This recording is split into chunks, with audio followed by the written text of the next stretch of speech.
మేము ఢిల్లీ వెళ్ళిన తర్వాత ఫుడ్కి కరువాసిపోయామండి నిజంగాను. అంటే మన టేస్ట్లు అలవాటు అయిపోయి అక్కడ స్పైసీస్ అవన్నీ తక్కువ కదా, సో ఆ ఫుడ్ మాకు అస్సలు ఎక్కలేదనమాట.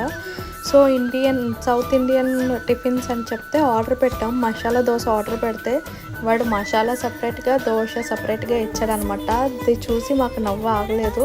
టేస్ట్ విషయానికి వస్తే ఓకే అనమాట. సో మా బ్రేక్ఫాస్ట్ అయితే ఫినిష్ చేసేసుకొని ఢిల్లీలో సరోజిని మార్కెట్ అనేసి చాలా ఫేమస్ అనమాట. అక్కడ దొరికిందంటూ ఉండదట. అందుకని మేము అక్కడికైతే మార్కెట్కి వెళ్ళాం. చాలా క్రౌడ్ అండి అసలు. మేము మార్నింగ్ టిఫిన్ చేసి 11:30, 12 ఆ టైంకి వెళ్ళాము మేము.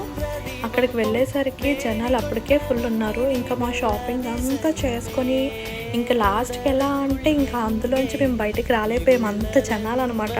ఇంక నాకు వీడియోస్ కూడా తీయడానికి అవ్వలేదు. మా వారైతే తిట్టేశారు, నువ్వు ఫోన్ పట్టుకొని తిరుగుతున్నావు, ఎవరో లాక్కెళ్ళిపోయినా ఎవరు తీసుకెళ్లారో తెలియదు అన్నారు.